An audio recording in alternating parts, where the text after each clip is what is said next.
That's interesting. All right.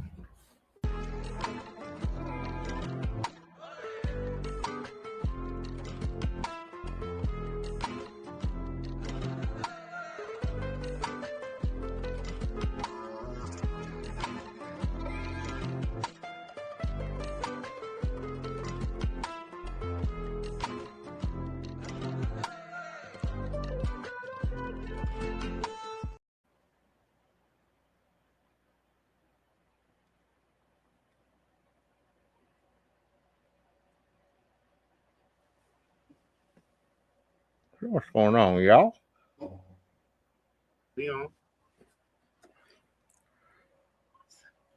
Good evening. I think we are live. As always, we got Mr. Zino, the man, Herf, and myself, Martin from Broncano Cigars. This week, we're going to take a different turn. This is our fourth week with the overall podcast, and it's basically open mic, open topic. Each host, co-host, we're actually going to pick our own cigar this week. So I'm deciding between HDA. Just received this in the mail today. This cigar here. I don't feel like pronouncing the name. Or which one's that one? Is that the cataclysm? Yes, cataclysm. Thank you, brother. Then I also have I don't know if I'm going to do this Cuban cigar. I got this at the airport. The series P, number 2. But I don't know, man. My studio is in the garage, so I don't know how my experience would be. So if I smoke the HDA cigar and it's great, I'm going to be pissed at myself because I smoked it on the podcast and I couldn't really focus on it. Mm-hmm. Or I have something from Sir Louis, their anus line, which I know for a fact is going to be fired from KBF. Or I have the Killer B, which I don't know. I think I should save that for a nice hearty steak dinner. Anyway, that's what I have. You don't need to say that for no steak dinner, but it's a shorty. I think that's what, a Petite Corona or a Robusto. It's labeled as a Robusto. Okay, so that's a Robusto. Yeah. I think I have the Corona or the Petite Coronas of those, but still a good cigar. Yeah, I mean, from that. Go ahead. No, I was going to say Killer B and HDA are both coming out of the Oveja Negra factory. So, yeah.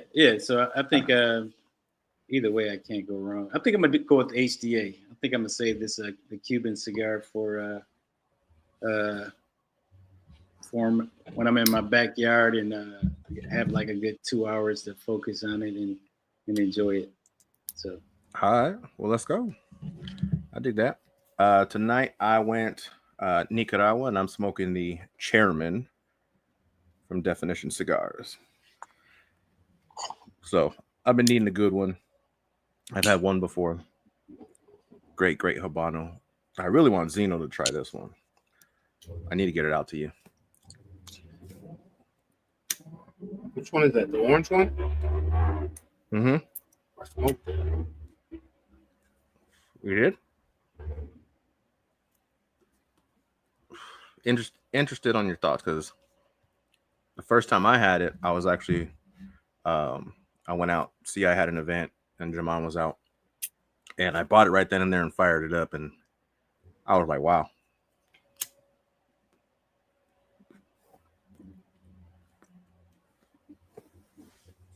I guess everybody knows where I'm going. Costa Rica. Yao Maduro, man. Like General Yao. El Septimo. Septimo. Check out my hat, my 3/4 zip. Look at that shit right there. It's fire. Was that the custom merch right there? Got a little Zaya rum tonight.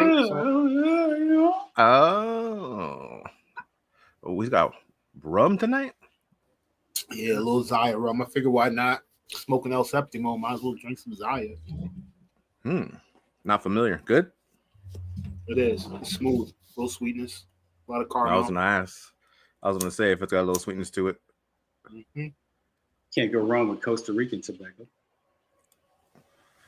Never. One one that my buddy likes. I don't know if it's rum. I think it's rum. The Flor de Cana or Caña. Mm-hmm. It's supposed to be on the sweeter end of it, but still good. Yeah. God, So anyway, this one. So last week we had discussed what was it last week? I forgot, but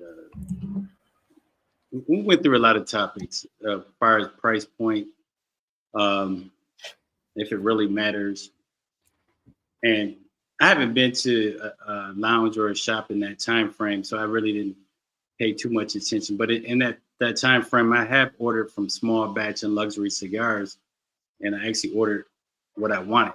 So I didn't really pay attention to the price of what I was paying. So for me, I guess based upon the conversation on last week, price point doesn't matter, because I bought the sampler pack from small batch, the HDA cigars or whatever. I mean, this cigar, looking at it when I first get it out the package, I mean, the construction was like extremely well. I mean, the cold draw was excellent. I mean, and it was funky. I can't think of another word, but when I smelled the foot, it was pungent. So I don't know exactly how to describe that, but I guess it was a very distinct odor that was emitting from the foot of the cigar. So in some cases, I mean, I have smelled some cigars the foot, and I didn't get any odor. But this one, I mean, it made me want to smoke the cigar. And I think Sal, we had spoke before the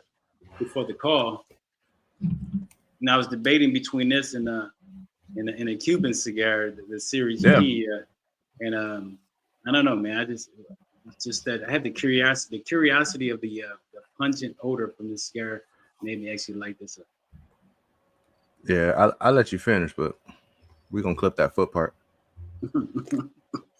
talking about smelling feet and bruh. Man, cigar foot. That's why you didn't say cigar foot, you said feet. Man, Right. Yeah, I definitely want to check back in with you on that one, because I'm interested to see. I've been meaning to try them.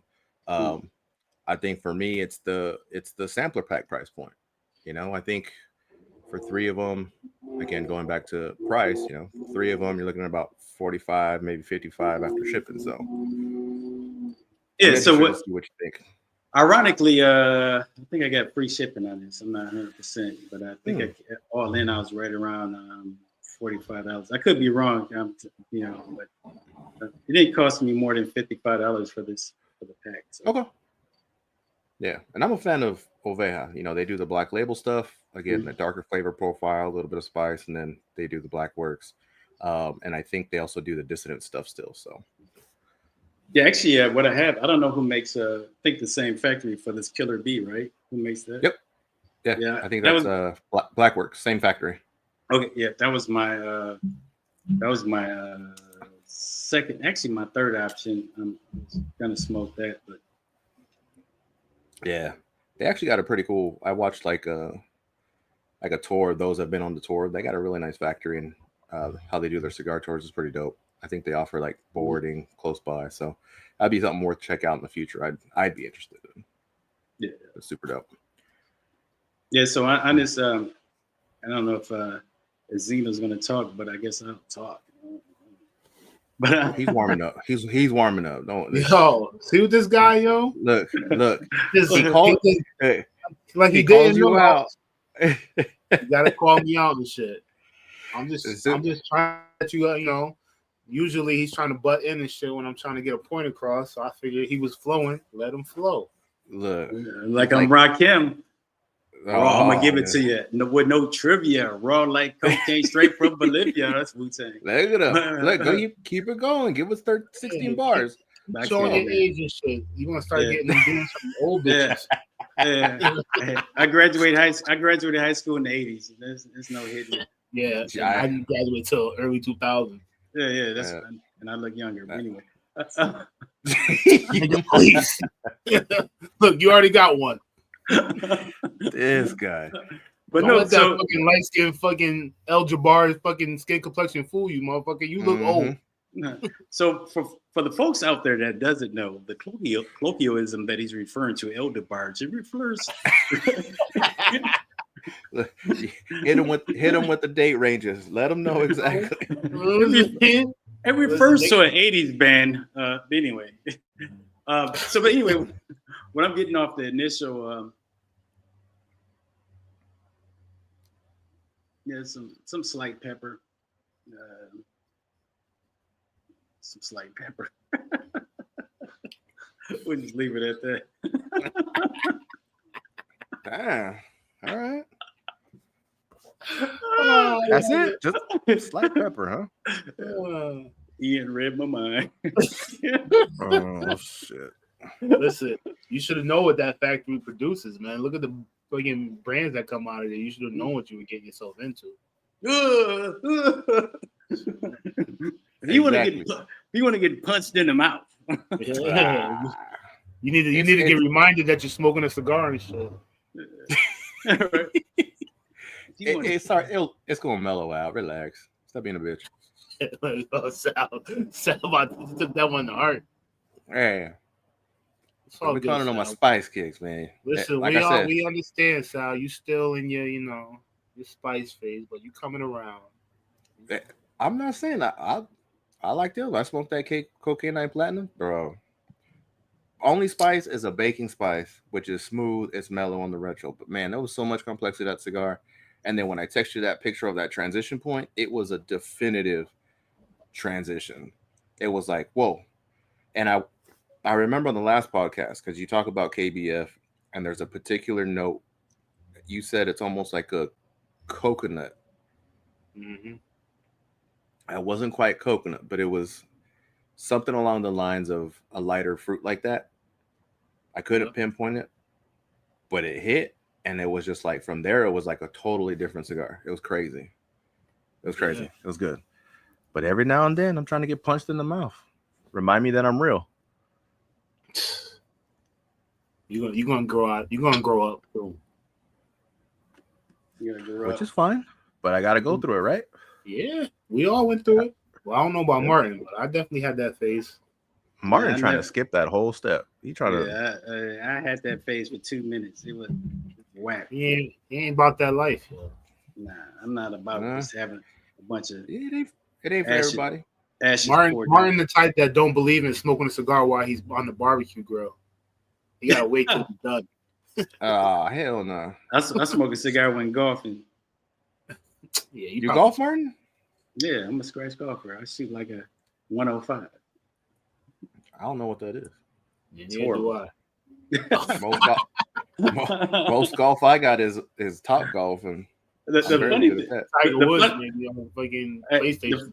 The funny thing is when I play by myself, I mean I'm excellent, but when my daughters, if they're driving the cart, man, they're counting every single freaking stroke. Even if I drop a ball, like I'm taking the extra, they're like, "Oh, we got to count that." Who taught you this? What up, Sid? I'll be taking more. I'm just trying to go drive the cart, have a drink, and smoke cigars all damn day. I don't even want to golf. I just want to be on the course, golf cart, smoking a cigar. That's it. Because on me, I want to just talk shit. That too. I'll talk. Just like Happy Gilmore, jackass. That's it, yo. Talk shit. Hit him from the sideline. That's the guy smoking Monty Whites. Monty White. Motherfucker. What's wrong with Monty Whites, dog? All right. What's wrong with Just for you, Zino, if we go to the golf course, I'm bringing a 2-pack and you're going to share one with me. Bro, no the fuck I'm not. So save your money. You are, Doug. I'm not fucking up my experience for that. Bro. Maybe you had a bad one. No, right. They're all bad. Like, you're just in that phase, bro. We got to get you out that phase. And so you're still in the pre-fermentation phase. So Zino, just so everybody knows exactly what you're talking about, what phase is that? That is the phase where he wants spice. He wants to be reminded that he's smoking a cigar 24/7. There wasn't a whole lot of spice on that cigar. Was there spice? Yes, but it wasn't like it don't have no. It wasn't flavor, like what Martin. Bro. It's like smoking cardboard with fucking black pepper on it. That shit was nutty and creamy as hell. Bro, yo, Look, who donated to Martin to start stripping? That's what I want. Yo, who donated to Martin's? He ain't hot. Look at. He's got male menopause, bro. He's fucking hot flashes. Hey, man, I'm a 70s baby. Couple puffs from that cigar, and it's already got him hot and bothered. Yo, he can't handle that shit, bro. This cigar, hey, I'm like. What was that? Say it louder for the people in the back. This cigar is fire. Yeah. Oh, shit.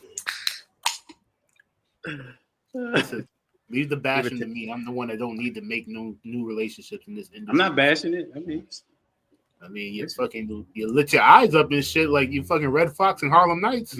Oh my god! Oh my! It's fucking here we go, fucking biker week. Yo, these motherfuckers! I've been outside all day doing yard work. They weren't around. I was like, oh, this is great. Like maybe everybody got their shit impounded this weekend. As soon as we hop on, these motherfuckers come out. Like y'all wait till fucking nighttime to go ride y'all little shits. No, they just wait till you go out. But you live on the busiest street in Connecticut? No, I live like what it is my street's like a pass through. Oh yeah. So like one end, like all the way down the end is the hood, and then where I'm at is like the start of like the burbs to like West Hartford. So you're on the edge of that. Yeah. So I'm a cut through. So like when they trying to get away or they know they got a long street that's basically a straightaway. Here it is. Here's the straightaway street. Yeah, from majority of it, from like light to light, they just got free reign to just run it up. You need to highlight your president, man. Take care of that, man. Be done. There's a way to get around it. Let them put a fucking speed bump on this motherfucker. See, speed bumps. That alleviates a lot of problems. Let me tell you something. I was outside one night, maybe like mid or beginning of August, smoking a cigar, right? They're doing their thing. They're all around the neighborhood or whatever. It's like a group of them. But there's some chicks with them too. I'm like, whatever. They're playing their little music, a little tra-ta-tra and all that other shit. Next thing I know, all I hear is boom. The scooter fly right across in front of my house, yo. Word? The chick busted her ass, yo, trying to be cute. Dying, yo. Like, fuck it. I didn't care. Laughing. So her pride was hurt, bro. Oh yeah. Oh yeah. You know, somewhere out there it's live. Somewhere we'll find it. I'll send it to you guys. So real quick, fucked up shit. Before we get deep into this, we still don't know what Zino is smoking. I showed you. El Septimo Yao Maduro. I actually had a bunch of. I had a couple choices for Costa Rica. I put them on the weekend. Mm-hmm. Got it in Bombay. Yeah, that's Same factory. Is that the Gaja? Yeah. Okay. They shit is good. They just. Yeah. They mellow their shits out. Yeah, you gotta really pay attention to their shit. Then I got another El Septimo, Bordeaux. Is that a Connecticut?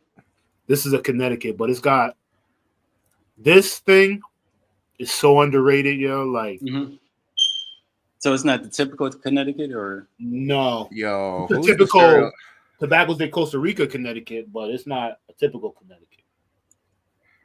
Yo, real quick, who didn't change the 9-volt? Hey, I mean, I live in the suburbs, so. What the fuck is that supposed to mean? You black, according to you? We don't believe in changing the smoke detector battery.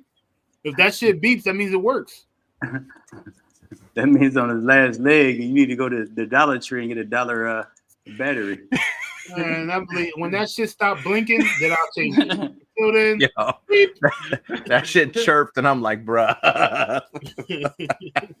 That is like the biggest stereotype. Black people don't never change the battery. Oh shit. But going back to the El Septimo, the culinary, aren't they all Connecticut's? Yes, but they're all kind of tweaked blends because they're supposed to be paired with different wines. So, just I like the Bordeaux, just the transition on it. Like I said, it starts kind of spicy for a Connecticut kind of spice, but as it goes, it just transitions. Like the spice just gets less and less, and then the sweetness just kicks in more and more. It's actually blended to do that, and every last one of them that I've had does it. Okay. So I was actually talking to Zaya one night about it. I was just telling him like, why I loved it. So just describing it, he's like, "Yo, like, you really fucking must smoke these shits a lot because you are describing it to a T what that cigar is supposed to do." And I'm like, "Yeah, that's why that's in my humidor." I mean, people just get scared of it because it's a 60 size ring gauge, it's 6x60. So that's what you have right now. Yeah, and that Bordeaux is come 6x60. Yeah, but it's it's fire. I don't know. Yeah, what up, Tiberius? What's he smoking? The Calaveras 2023. Crownhead. I mean, Crownhead's actually. I like their entire line, especially that particular line right there. The Calaveras, yeah. I believe originally started with the original La Imperiosa, and then they launched Las Calaveras. So I just got the 2025, which I'll probably end up reviewing. So I'm stoked on that one. But I've never touched the previous years, but I do like Crownhead lines. La Patissiere, the Baker, that one was good, and the La Carême. It was their broadleaf. That thing was just a straight chocolate dessert. Well, the guy that I don't know his name that actually runs Crownhead, he was on. He posted something recently stating that Huber. Yeah, that his one of his lines that's a limited edition is the exact same line as what's a regularly produced cigar, and everybody's buying a limited edition when they can just buy the regular line cigar. We go through his Instagram. I'm not the Mule Kick. I got a bad memory, but go through his Instagram feed and you'll see it. I think it's in the past 10 feeds he has on there. I'll check it out. Mm-hmm. Speaking of, I know Zino touched on, that you don't know what a barbecue cigar is. Crownheads has one. It's called the Meat and 3 that I reviewed on the channel, and that one wasn't bad. The last third wasn't for me for sure. It was like that. It was like that auntie and uncle that don't get invited to the barbecue and they show up and they fuck shit up. It hit a wall for me. But other than that, for the grill time, it was good. It had a more savory, meaty flavor to it. I enjoyed it. And I think it's like $7. That was meant to be like his yard gar, his barbecue. It was good. I just didn't like the last part. Shit, I'm smoking whatever the fuck I want when I barbecue. So fuck that. You're fucking over there smoking Zino Platinums over barbecue. You crazy? Yeah, I do. I know. Fucking $60 tubo over some carne asada. Yo, listen, man. I bet you that shit gonna fucking be real good though, because you're gonna take your time. Mm-hmm. I ain't knocking it, but usually if I'm tending the grill, I gotta put it down. You in Texas. Good barbecue, you slow cook it. And you use charcoal. When I run that smoker, I kind of cheat a little bit. I got the electric smoker. I got a Traeger. But I use charcoal wood chips. Yeah. I use charcoal. I use what they call a pro blend, which is like hickory, apple, and some other. There's like 3. The first time I cooked a brisket on that bad boy was my first time ever cooking a brisket. You can't mess it up. They make it real hard to mess up your meat. So, but hell yeah. So you just let that slide, Martin? Yo, Martin, you ain't shit, yo. Like every week, yo, it's the same shit with you. You dogging me out, trying to let me just chill, be quiet, let me just get into my cigar a little bit. Every week around the same point, Sal says some wild shit. Martin just keeps his head down and just powers through it. Don't say nothing. The minute I say something that's borderline, not even, you want to make sound effects, hit buttons and shit all damn day. What did Sal say? Now it's what Sal said. He just said a whole thing about fucking his meat, and you just let it go. He said something about some meat earlier too. Now let it go. You know what I mean?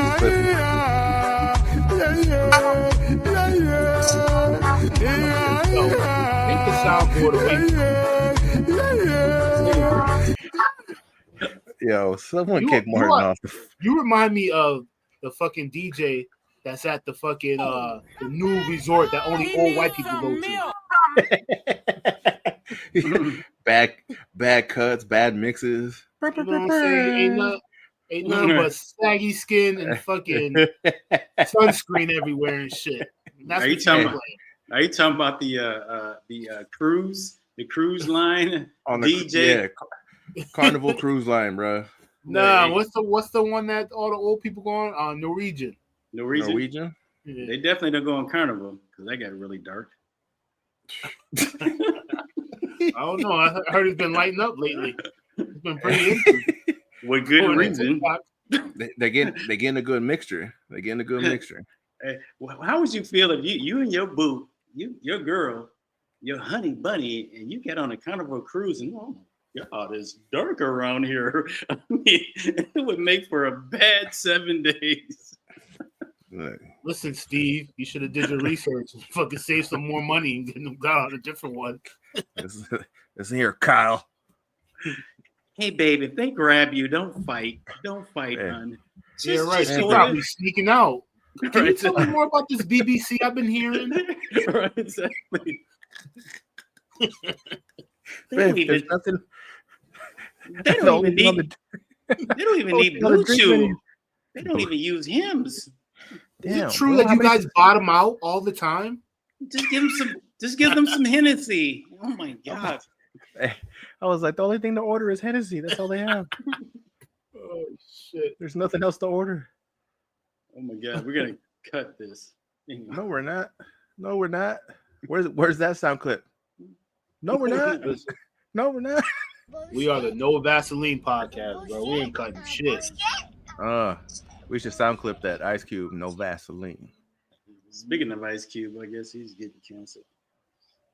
Why would he do now? What? What do you do? Well, he said he don't care what MC Ren say. MC Ren say. I don't know what he did. I don't know, man. He didn't do shit. I heard your boy Tyrese is fucked up though. Tyrese. What he do? He's going to jail for like animal cruelty or some shit, dog fighting, some bullshit. Tyrese? Yeah, I think his dog bit like another dog or some shit. They're getting him though. Hey man, lock them all up. Damn. Free Diddy. No, I'm just kidding. Fuck that. I got kids in these streets. Shit. Got kids in the house. Do a cigar night? Cigar and pairing night. That shit would be wild. Bruh. Actually, if we do a serious cigar and pairing night, I do have a person that will hop on and do cigar pairing with us. Yeah. All right. I don't like that cigar pairings though, because what if they pair with something you don't fucking like? Yeah, I don't know.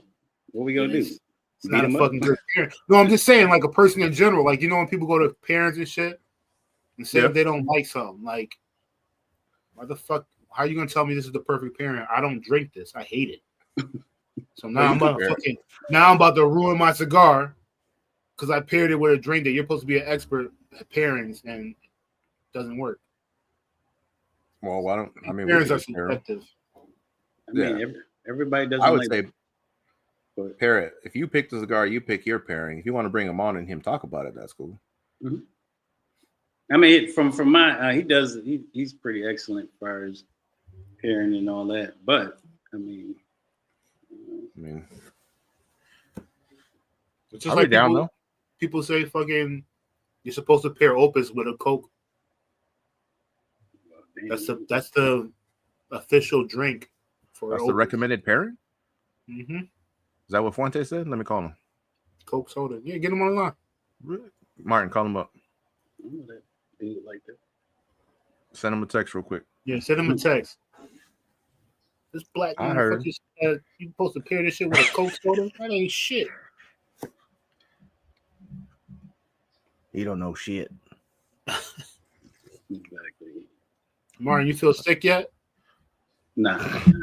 Actually, this cigar is pretty mild compared to what I thought it was going to be. I mean, it is a Habano wrapper. Nicaraguan filler. And binder too, right? Yeah. So, I mean, it's like I said, it's constructed very well. Nice burn on it. Getting good combustion. Flavors. It's not complex, but it's consistent. If that makes sense. Yeah. The retro hell is clean. It's not like a dirty retro hell. I mean, so it's pretty clean on the retro hell. So we're good. So it's like most Nicaraguan cigars. Most good Nicaraguan cigars. I would say I would get absolutely. I have smoked that cigar, by the way. Now that I've seen the band, I do. Yeah? I like that cigar. Yeah, I like that cigar. I like the Connecticut. I don't know the name of it. They called it. It's just Connecticut. I had that last night actually. Oh, it's the Noir Connecticut. So yeah, and then the other like cousin of that one is the Cameroon, which I really like. That's that green band, that forest green band. That's the one I'm interested in smoking. I just haven't. That one's good. Everybody's been sold out of them. If I find, well, I'm talking about brick and mortars. Okay. Yeah. I'm pretty sure I can just order them online, but I've been trying to support. I mean, this is straight out of Nicaragua as well. All his stuff is Nica. What factory is that? You know? I don't. I could probably ask him, but I think I know, but I'm not 100%. Oh, that's the definition, right? Yeah. Oh yeah. Stella. So, like I said, I love Definition. I liked his cigars, and then I met him. Literally had like a 3-hour conversation with him. He sat down, and I mean, it grew from there. So, I think the only one I haven't tried is his Flying Pig, which is his pig one. But I'll get there. I'll try it. Did you like it? I like the one you're smoking better. I thought it was supposed to be similar blends. I think. Sorry, it's supposed to be similar to one other blend that he makes.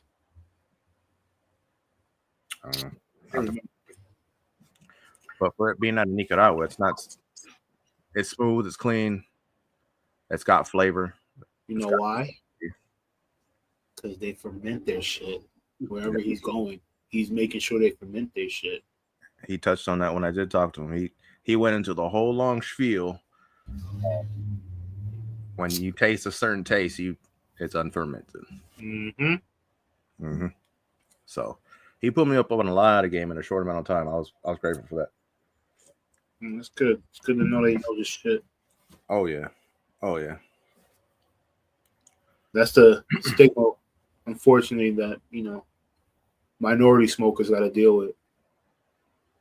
We just only smoke fucking big fucking sausage, fucking powerhouse pepper bombs. Nah, can't taste. Yeah, a lot of people think that. Yeah, a lot of people think that. There's a lot of them out there that smoke that too. It's just like I've had a couple, or I've had a certain brand reach out. They sent me a couple, and I was like, "What the fuck is this?" It was like spicy ass dirt. I don't want to dog them out, but I was like, no. Right. But it was 100% Peruvian. I'll tell you that. It was spicy, and it was Peruvian. Yeah. Was it real Peruvian? Because that tobacco got a certain taste, and it's usually good. Yeah, I don't know. I had left a comment because there was another person on IG, and they mentioned what it tastes like, and I'm like, I didn't get it. I got complete opposite, and then they actually chimed in. They're like, that's 100% Peruvian cigar, and I was like, I wasn't buying it. What up, Matt? Over at Sober Cigars. That's what it do? That's wild, because that Peruvian shit, when it's blended right, that shit hits. He gave me. I tried 3 different times. All 3 were the same at months in between. So you have to tell me offline who that is. Yeah, but it fit the like you were saying, that minority and their stereotype flavor profile. But and I don't know why that is, because our food is fucking banging with full of flavor. So I don't know why you would think our cigars, everybody who does that, like, no. I don't know. So what are you pairing over there? It was from Broncano, bro. No, I was kidding. Oh, I'm just kidding. Hey, If you get a bad experience from a Broncano cigar, reach out to me personally. I mean, it's not gonna happen. But that arrogance coming out now. Yeah. It's But not, Like, I ain't gonna, shit. it's not I gonna didn't know what happen. to expect. Martin sent his shit out, and I was like, all right, pretty ballsy. I mean, I couldn't talk shit on it at all. nah, I knew Complete he was gonna. opposite. Listen, when he hit me up, he told me where his shit was made. Well, at least where one of them was made. I was like, all right. I was like, I'm gonna give it a try because I know what to expect. And if you were able to get in that factory, you must know a little something. So I know you're not gonna send me no bullshit because I'll dog your shit, dog. Yeah, Right, I don't think he told me. I don't think he told me where they were out of until No, after. initially I did not. I didn't say where they're Right. manufactured at. Right. Have you tried the Adrian Magnus? I've tried Imperials in black. The silver. I mean, obviously I had to sign an NDA on that one. Where I mean, you guys already know where it came from, but yeah. But I mean, it's too much of a risk to try to use anybody and go with any master blender or blender just because they are a blender. I mean, I'd rather pay all the money and pass out great stuff than pay half the money and give you some garbage stuff. Yeah. I haven't tried any of the Adrian Magnus. I know they're flying around. I know they sent out like some media kits to some others, and they've had good things to say, but I haven't personally tried them. What factory that comes up out of? I don't know. I don't know, but I think they're sitting on the more like, I would probably say ultra premium, but I believe they're launching like a premium. I think it's like a $12 to $15 line too. But yeah, they put out like a media campaign. I've been meaning to try them. I've heard good things. A couple buddies that had smoked their Connecticut. I believe it's the Millennium, and they said it was good. But that's all I know. Have you heard of him, Zino? Adrian Magnus? I've heard of it. I haven't tried it or anything. I think a couple guys in the cut they were smoking it, putting up pictures, shit. But it's one of them things. There's so much shit. Like, yeah. I mean, they have great branding. Just looking at their website and the images. Yeah, they got really good branding and marketing for sure. Tiberius, the Imperials, are those the shorter guys, like the cigarillos? I'm not familiar with the black. I'll try them out. Shit, I'm always down to try new shit. Yeah, small batch might have them, I think.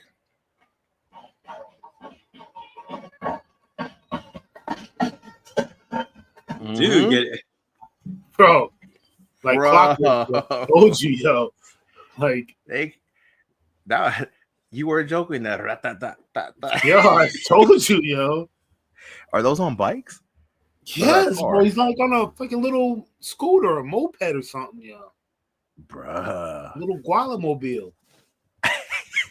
Like, the fuck? What? That fool got a Bluetooth speaker hooked up? That shit is loud, bro. That's what they do. It's the Northeast, bro. Like, that's wild. You gotta understand, what's years, the demographic out there? So help me understand the demographic at where you're at. So where I live, I'm in like the south side of Hartford, which is, I'm in Southwest. Like I said, which is like the start of going to the burbs, going into West Hartford. I'm like bordering like that. But the south end is like where the Spanish population usually is. So like the north end of Hartford is like where like black people and Jamaicans live. The south end is more like the Spanish people culture, like, and it's a big population here. Wow. Okay. Yeah, it's like a Northeast is a melting pot for like the Caribbean islands. Damn, so for sure y'all got the banging ass food over there. Oh yeah, when it comes to Latin food, yeah, that's what's up. Yeah, that's what makes it hard for me to like. I wanted to move like when I was younger down south, but like I heard that the Spanish food down south was at the time trash, and I'm like, yo, that's what I grew up around. Like my mom's family is mixed, so nope. I don't want to not deal with that. Like, nah, I can't. Mm-hmm.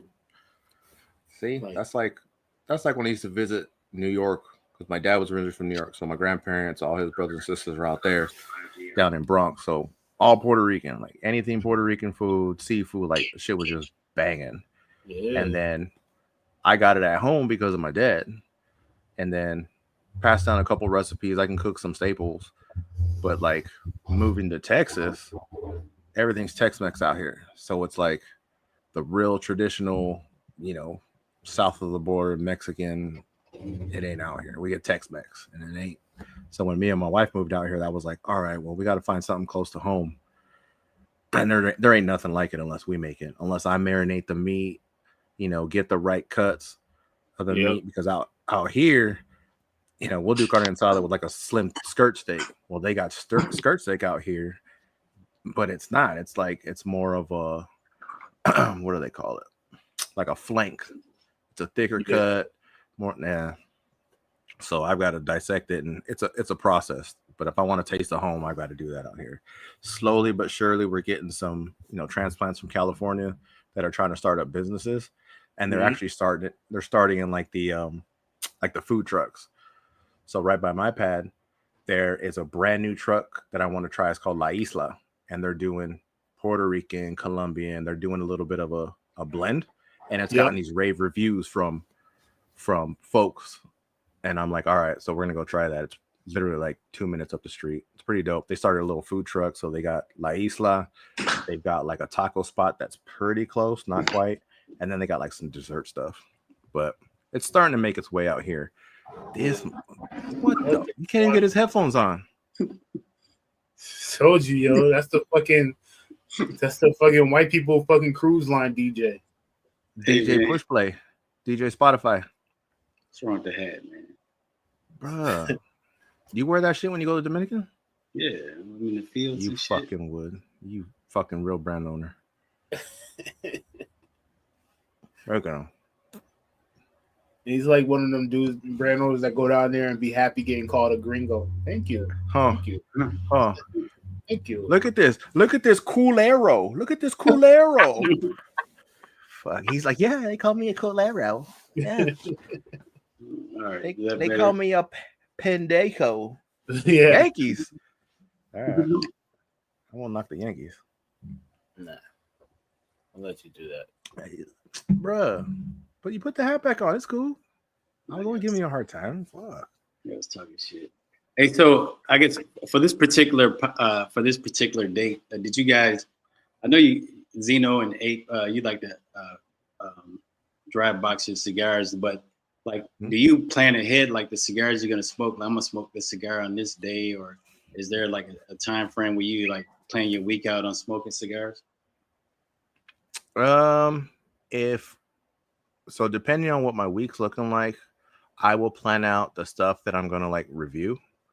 But like on days like today, like 3 days a week, I work from home. Usually, I'm taking meetings. Hey, one team Matt from Sober Cigars. Hey, he supports the hat. Put it back on, dog. Put it back on, and we're gonna lose a viewer. Put that shit back on. Hurry up. Viewers we got. I don't know, but put it back on. Yeah, I can't see your eyes. Jay-Z, the fuck? I bought this in I think I bought this in Cabo. Yeah, I did buy it. Oh, they got you on that one. It ain't authentic, dog. They did. But anyway, I got certain ones that I'm planning. It's made in China. But you bought it in Mexico. Fucking guy.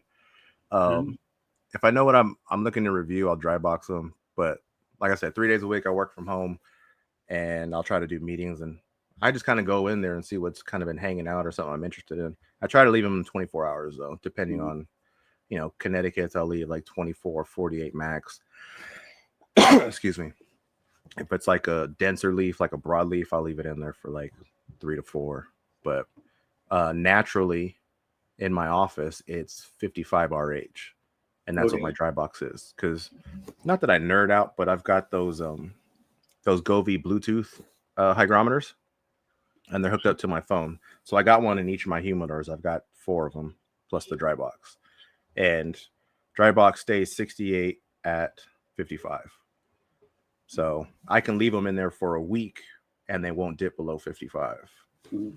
So, But for the far as like, and I think you touched on this before. Sorry if I'm commandeering the show or whatever, but Zino touched on like your mood determines like what cigar you're gonna smoke. So like like because for me like if I haven't smoked in like 3 days or 4 days, I want to smoke something that I know what the experience is gonna be. I hate the unknown, like how this cigar is going to perform, how it's going to taste, and it's like a preference, kind of like a meal, right? In the morning time, you know, you're going to have eggs and pancakes or eggs and oat milk, so you know how it's going to affect your body throughout the day. So for the cigar that I haven't, it's 3 days past, or if I'm in a good mood or a so mood, I'm really in a bad mood, but if you're in that mood to smoke a cigar, you want that cigar, you know, the experience to be great.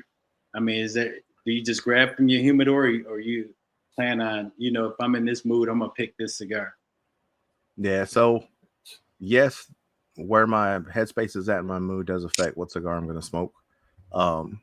You know, I'll typically, if I don't know off the top of my head, I'll look up the blend and I can kind of get an idea where it's going to go and see if that's what I want to smoke. But I mean, for me, part of the journey is, you know, I don't know if it's going to take bad, especially when it's something new or I've only got one of them I haven't smoked before. Yeah, there's that risk of I'm going to fire this up and it's going to destroy my palate, or I'm just not going to like it. You know, I know we talked about in the last one where it's just like, especially when it comes to those higher price point ones, and I have no idea. Blend looks good on paper. I kind of can get a, you know, somewhat of an idea of where that cigar might go or what it's going to taste like. But fuck, I mean, it's really a luck of the draw, you know, especially with where I'm at. I think it may be a little bit different for Zeno, who's got the years and experience and he's tried all these already, you know, that he may not want. I'm not going to touch that because I know what it already is. I'm going to go right. I'm going to go this way, you know. So for me, it's the journey for me. It's if it's bad, it's bad. Fuck. I mean, there's nothing I can do about that. But if it's good and it hits, my mood gets better.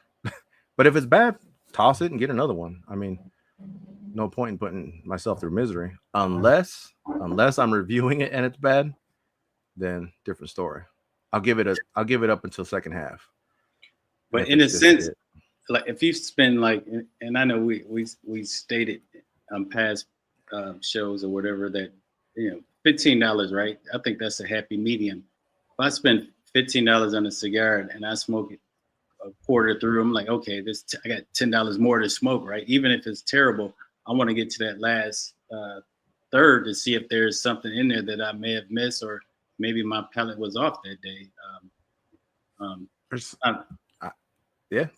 that factor too. Maybe I had too much sriracha on my food and completely destroyed the experience, you know. But there's so many factors. I mean, it's just the journey. Pick it up, smoke it. If you don't like it, fuck it, toss it. You know, maybe you revisit it, maybe you don't. You know, but then there's others that have some, you know, just to finish mine off is fucking only smoke bangers. I know what I'm getting every time, and that's what I'm doing. I'm not here to fuck around with this other stuff. And I think that's Zeno's philosophy. Pretty fucking much. Keep bangers. You know, they don't worry about it. Like for me, I just grab a handful of shit and throw it in the dry box. Mm-hmm. Like there might be like, I knew we were doing this, so I had a Yao, put it in the dry box. I knew that was going to be probably my choice because I haven't smoked one in a couple months. But I know what that experience is. I know what I know what the flavors I'm going to get. I kind of knew what my day was going to be. This is my normal day off. I'm probably not working, so I was like, all right, bet. Like, I mean, to get my yard work done, like, had to go work out this morning, got that shit done. Like, I've been outside all day, and I smoked 2 cigars earlier because there's no way I'm about to fucking have 80-something degree weather in October in fucking New England and not be outside and enjoy it. Like, so smoke something out of there. But I try to like smoke out of my dry box.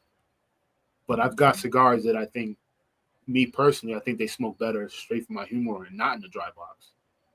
Okay. So this is a matter of just figuring out your stash, what it actually does, and how you actually smoke it and take care of it yourself.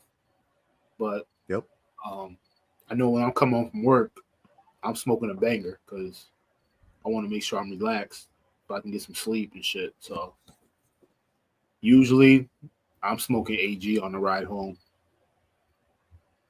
Like it's a consistent banger. There's enough going on in it that it keeps me on my drive home. Like I'm enjoying it. But it'll be like nice like tonight. Like it's a beautiful night. Like I'm gonna smoke probably something crazy. But it's a personal preference. Like there's no like, let me plan out. Like I'm gonna smoke this on Monday. I'm gonna smoke this on Tuesday. Nah, it's just let me grab a whole bunch of shit. I'll put it in the dry box. Bring the dry box with me if I'm going to work or whatever. So what am I gonna smoke? You know what? Let me smoke this. Boom. There's no other science to it other than that. Mm-hmm. Just grab one of them. Keep bangers and shit. Yeah. Like, you know.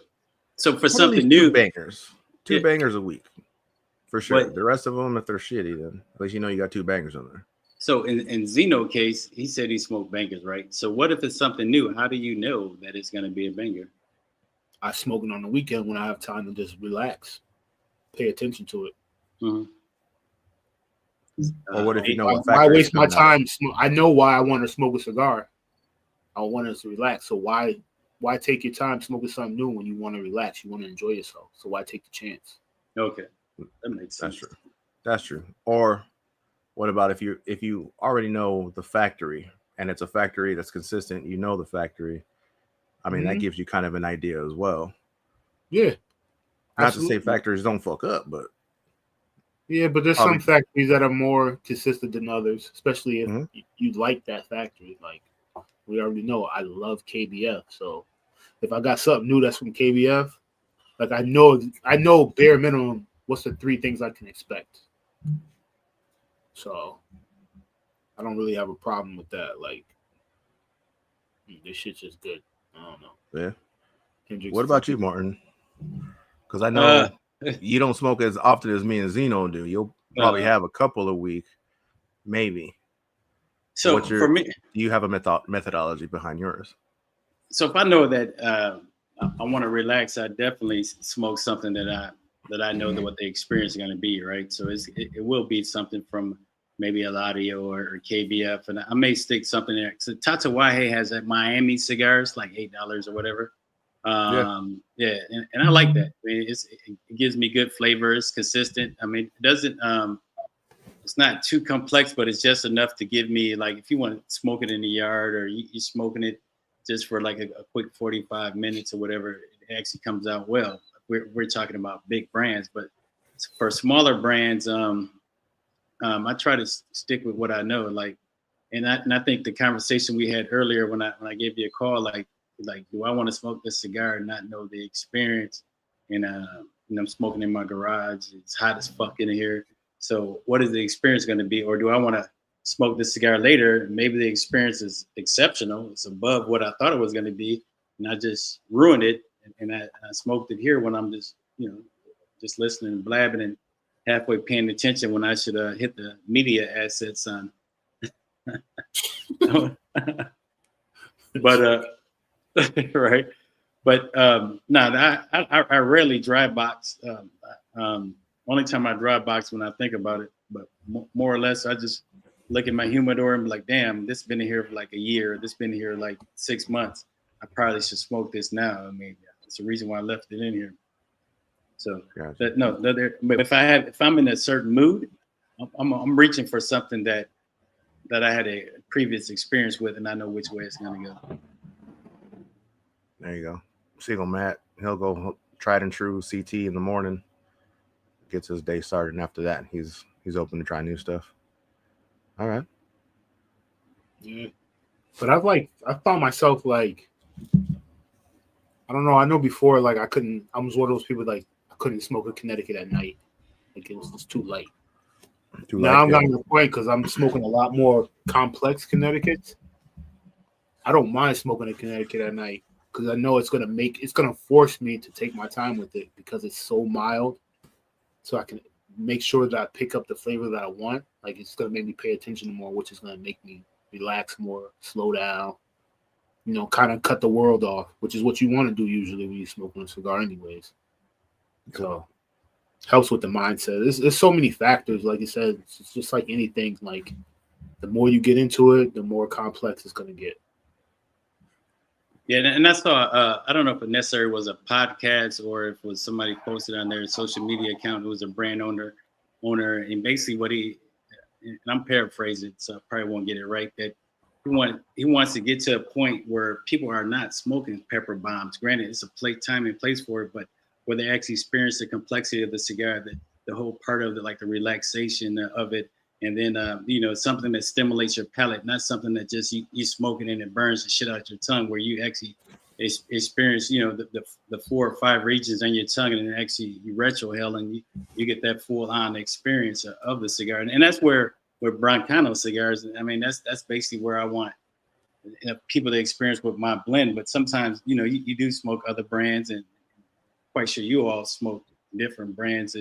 Is like where does a pepper bomb actually fit in the lineup? I mean, because you wouldn't, and I always say this, you wouldn't tell your wife or the cook at the a restaurant, hey man, throw all the freaking hot pepper on here, and I'm not even gonna taste the meat, because basically you can just get a piece of lettuce and have them pepper it up, and it's gonna taste the same as a steak or piece of chicken or lamb, whatever you're eating, and because it has all that pepper on it. How do you differentiate?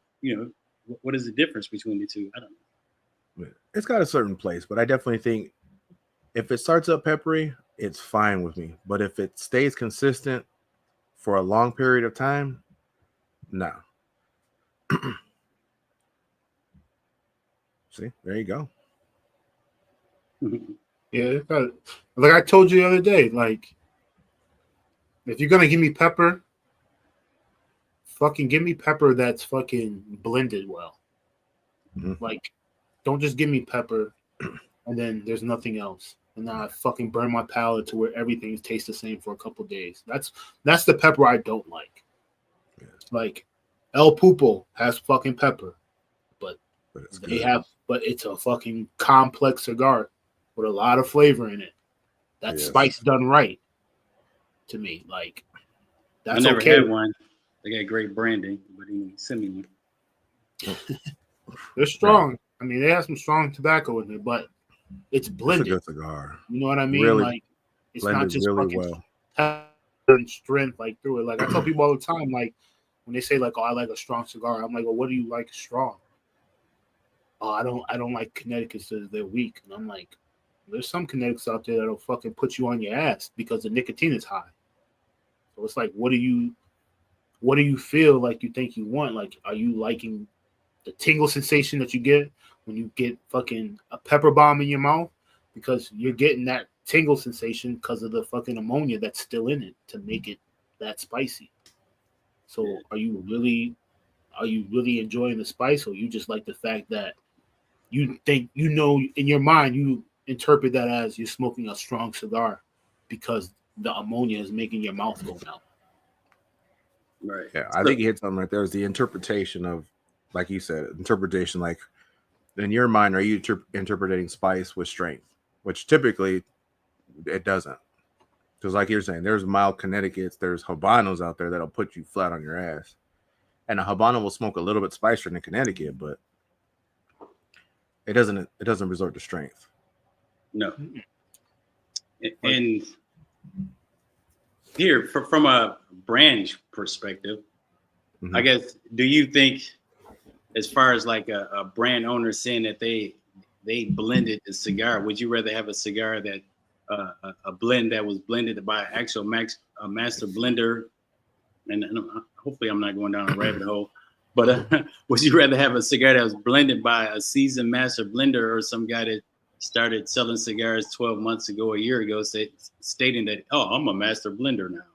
I blended this." But I understand that you want the cigar, and when I talk to, when we do stuff at the factory, it's to the point where I want something that appeals to my palate, right? But I'm not necessarily blending a cigar. So the master blender is the one that has the override over everything that I say. You know what I'm saying? If it doesn't make sense, he's gonna change it to where it actually makes sense. So we're not just throwing shit at the wall, if that makes sense. We're not just mixing stuff in a pot and say, here we go, it's a cigar.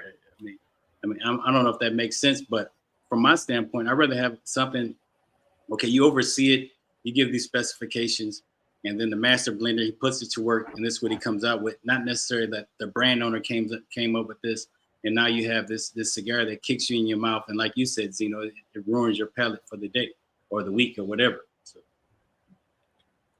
I think consistency and a track record goes a long way when it comes to blending.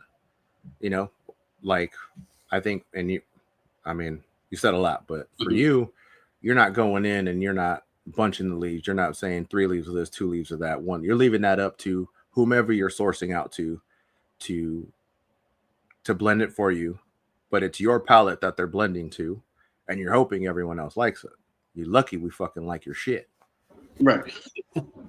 Fucking lucky. But I mean, there are, newer blenders out there that are trying to, get some skin in the game. So, I mean, it doesn't hurt to try because they may make a hit, but what comes after that? You know, are they putting out hit after hit? Are they coming out with hit albums? You know what I mean? Not to go down hurt clots and get musical on it, but I mean, consistency, I think for you kind of sourced yours from well factories that have a good name, a good track record, and are consistent, and they've got the quality control. And, you went in, you said, this is what I'm looking for. I'm not sure how many you've tried before you were like, yes, this is the one I'm looking for. But it definitely wasn't somebody new who was just bunching up a bunch of leaves and hoping, so they get one. Because obviously they want to keep people like you coming back, right? Like, hey, you blended this one. Let's increase production because I can't keep these on the shelves. But then I want to come out with 2 or 3 more. And this is, God damn, 2 or 3 more, Like, I'm hoping you pull the trigger on a Connecticut. I really want to see what you do with the Connecticut. I mean, it's going to have to be one of those deals where you catch a flight with me down there and it's going to be according to your palate. I think you need 2.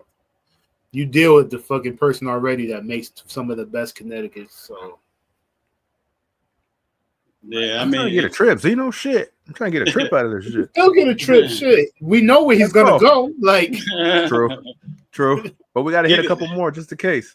Right. I mean, we can on that island where he's going. There is only 2 people that you go to see for Connecticut if you want a banger. Okay. Like, we're not even gonna sugarcoat it, and they're around the same. Maybe 3, I'll give you. That's like. Well, for the most part, it's 3 people you go to see. Definitely just 2. Like, and they both have the same DNA. They were at Davidoff. So, where else would you want to go? Like, they're gonna use the best tobacco. They're gonna probably be able to get you some fucking incredible taste out of it. It's gonna be blended well. You gotta remember, Connecticut, for the most part, Connecticut's that finish has to be super clean. Like, if you get a Connecticut and it's too hot, like when you get to like the final third of it and it's too hot, that shit gets really bitter and really disgusting. Gets that acrid taste to it. Yeah, which is not good. So, yeah, it's very off-putting. I've even gotten sour. It's just like, what? Yeah, it's because you just try to do too much. You try to put a little bit too much, I think, strength in it. There's some kind of reaction that happens. That final third is not enjoyable at all. Yeah. And we're really talking about one region. Like, what if you went to another region and explored? Maybe you want to mess around with Nicaragua. Yeah, but who does good Connecticut's in Nicaragua besides maybe 2? AJ. What's a Connecticut AJ does that's fire? I don't know. He has a ton. I don't smoke. I haven't had it. So listen, I think you can't name it, then it ain't happened yet. One good one, and it's not even from it's not even from like New World. Like the New World Connecticut is okay. It's very linear. I mean, it smokes like probably every other Nika Connecticut out there. But he does one for, I know the cigar's named Valkyrie, and I don't know if that's I think it's a Manowar. That one was actually good. That one was good. But you would think from the New World line, honestly, the Connecticut is last on my list from his New World line. I didn't care for it. I've had one blended by Raul Diesla that was decent. But it got to that final third and it got that acrid taste to it. It just burned way too hot. It turned bitter, it turned charred. And that's the one that got the sourness from. I'm like, that was weird. I didn't like it. There's certain places you can't do it. I'll tell you somebody who makes a banging ass Connecticut in Nicaragua right now. Alex Galez. He's out of Nicaragua? Yeah. This shit is done in Nicaragua. That Un Nuevo is a Connecticut. And it's fucking fire. Fuck, I just ashed all over myself. Yeah, no fuck. I was holding on and I was looking at it. Telling me just ash. I'm watching you over here. I'm looking at it. That shit's about to fall. Fucking, I'm like, let me just get one more draw out of it. One more draw. There it went. Got him. I'll let you like have it. For me, I don't know. Like, I don't want a Connecticut. To me, a Connecticut, when I smoke it, I need to go all the way to the nub on it. Because usually a Connecticut, that wrapper is going to be so sweet, usually, especially when it's blended down right, and you just get that nuttiness from the wrapper. Yeah. Usually all the way through. You got to look at it. Like, obviously, Costa Rica makes some banging ass fucking Connecticut's. Arabe. That's Tobacco de Costa Rica. Costa Rica. You know, El Septimo, obviously, the culinary arts. Like, I tell people all the time, I think it's the same wrapper is on that as on Atabes. Just Atabes are just aged longer. Like, Sanja's RS88 Connecticut, the Industry Killer Connecticut. That's a Nicaraguan Connecticut, and that's good. That one was good. I don't know. It's very few though. Like, yeah, it's not many. Like, you can't just go to anybody and just like. Prime example, Blackworks. There's like one Connecticut they made like years ago. The porcelain, the white label. I don't know if it was that one. I haven't had it in years. I mean, I haven't smoked Blackworks like heavy in like 5 or 6 years. I used to be on it a lot, and it stopped. Well, they'd have the Killer Bee in the Connecticut, which I do have one of. But that would be a first for me. I'll let you know. Mm-hmm. Is that the Connecticut or no? No, I think it's the Habano. It's not a Maduro. Yeah. Actually, it is a Maduro. They've got it. Yeah, that's the Maduro. They make a Maduro and a Connecticut. I have both. Martinique, that's KBF. Just so Matt knows, it's not Nicaragua. That's fucking KBF. That's why it's a fucking banging ass cigar. I haven't had that. Like, Martinique is fucking fire. Consistent fire. Only offered in one size too, right? Two. I think there's two. There's the Lancero. Yeah, then there's like a petite Lancero, I think. I mean, it's a half Lancero, basically, right? Yeah. But I don't know. I've smoked, like, obviously, I don't want to say make this infomercial, but that fucking cream puss, that's a fucking banging Connecticut. And it's got a Davidoff grade wrapper on it. But again, it's blended by Corona Gorda. Yeah. I got the platinum. Do I have a platinum puss? Which one did I get? No, it's a cream. The white label? Yeah. Actually, hold on. Let me check my order real quick. Hold on. Pretty sure it's that one.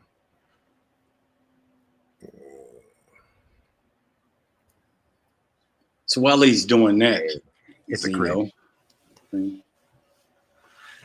While we're doing what? How's that cigar treating you, Martin? Where you at with it? I saw you put it up, but it's right here. It's burning a little wonky, probably because of my cut.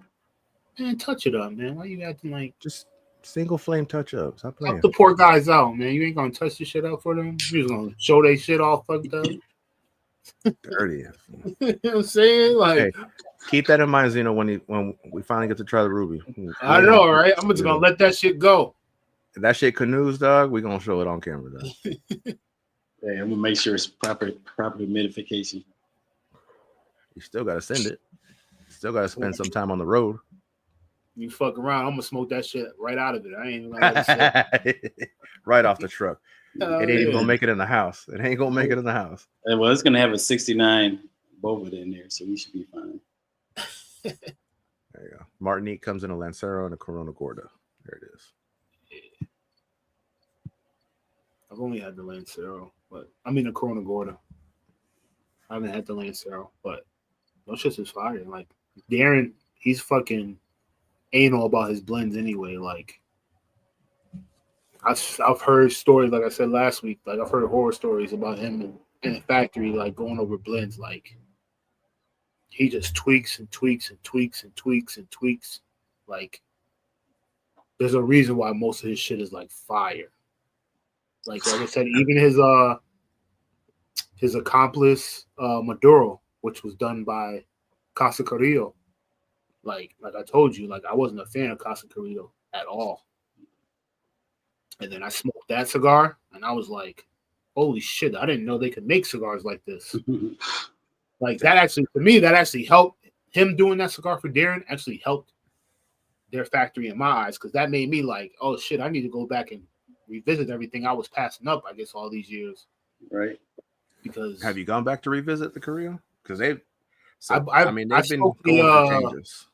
I didn't smoke everything. I smoked the what's the one they used the indoor, because it had the Merrifield wrapper. That cigar fucking was banging. Really? Oh my god, that cigar tastes so fucking good. That cigar, I don't know, shit on everywhere because those motherfuckers don't retro. Because I'm telling you right now, you retro that fucking cigar, all you taste is the wrapper. So I don't understand how people can say that cigar fucking sucks. So you're telling me every fucking Don Carlos sucks? Because I'm telling you right now, you retro that shit, it was pretty close to a fucking Don Carlos retro. I love the Don Carlos. I haven't tried the indoor. My B&M has them. Yo, smoke it, bro. I mean, I'm going to smoke it. I gotta try it for myself. But yeah, it wasn't a hit with a lot of people. The Don Carlos? Not a hit. No, the indoor. Oh, yeah, but nobody says why it wasn't a hit. They just shit on it, but nobody says why. If I shit on something, I tell you why I shit on it. You know who makes a good sorry, man. Use Corona, and what was the other one we were talking about? Lancero is Sam. Sam, his Lancero, I think, was rolled at Ladio's factory. I don't know if we have that. Are they all coming out? Which one is it? It's the blue band from Sam. The Rioja? Yeah. I'll have to try that one because I tried a Robusto and it fucking sucked. Sorry. Why I took it to my local. It had this. There was a certain just twang to it that just didn't agree with me. I didn't like it, and it never went away, and it never changed. It stayed consistent throughout. It was this blue band. Best I can describe it. Yeah, it was a blue band. But I've heard the BDX and the BDX Blanc are the ones that really excel in the line.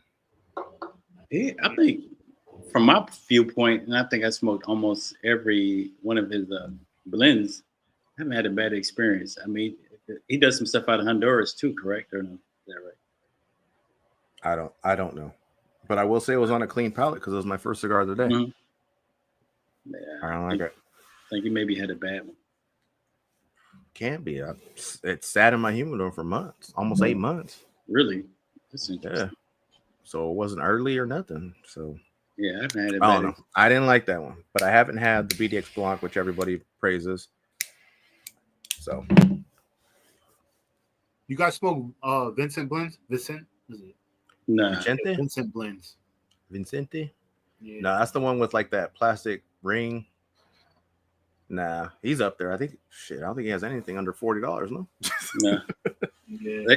They said the draw is incredible on those. I've Yeah, I heard had good one. things. I liked I've it. heard Like, it's good. the people that I went and that gave it to me, they weren't a fan of it. Really, they was like, "Yo, you try it. Let me know what you think." Listen, I smoked that shit with an open mind. The fucking cigar was fucking good. Really? Like, it was fucking good. Like when I say I tasted like Cuban coffee, like that's all I tasted. Like that's the first thing that came to my mind when I was smoking this cigar. Like that shit made me. I was smoking it in the car. I was like, "Yo, fuck it. Like I'm just gonna light this shit up. I don't care." No, that's like some Ian asshole shit to do. Light up a $50 cigar on a fucking ride home, but whatever. That shit made me. Dog. Yo, You just that say you shit only made me smoke bangers. slow down. That shit made me slow down, yo, and put the cruise control on and enjoy it. That shit was that Really? good. All Yeah. right. I was very impressed. Yeah. He's up there with like the Atabay price range for sure. Yeah, $40 or something like that. All right. I just don't. I hate like. To me, I'm like. Once you get to like that 30 and up range, even like high 20s, Yeah. like smooth out your fucking wrappers on your cigar, bro. Like, Yeah, you should. You're charging a premium. At least you could do is fucking tell your roller to slow down 5 seconds and run the fucking little pipe or whatever the fuck they use on it to smooth the fucking veins out. Like, yeah, you shouldn't see veins. Yeah. I like. That's why I like Atabays and stuff that come out of Tobacco de Costa Rica. All this shit is smooth out. It's shiny because they break the oils down with that little pipe and shit. Like I've seen them. They almost look seamless. Yeah, it's fucking. So when you know, like people say all the time, like they look at a fucking Atabay, they love that shit. Same with like Stefan shit, Lamper that comes out of there, like it's all smooth. Like you look at that shit and that shit puts you in a different mindset. Like, yo, this shit. Somebody, whoever's doing this, they took their time for this shit. Me personally, I don't mind a little grittiness. I like seeing a little rough cigars or whatever. I mean, granted, if I'm paying $25 or $30, yeah, of course, yeah, I want to see, a little more smoothness. Just like an artist, you want to see the. But as far as all like the characteristics of the leaf, though, too. Like, yeah, sometimes you ain't gonna be able to get a smooth. Yeah, you do definitely like a working with a San leaf, Andreas. you ain't gonna get smooth. Or a San Andreas, you're not gonna get that. Yeah, you can only get it so far. If anything, that bitch is gonna be dark and oily though. Exactly. This was a pretty smooth wrapper. I don't know exactly what it is, but going to town on that bad boy. You're putting in work on that HDA. You putting in work. Oh shit.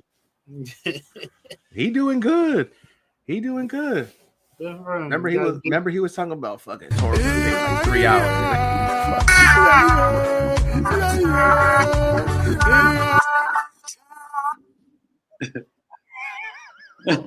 We gotta take that shit away from him.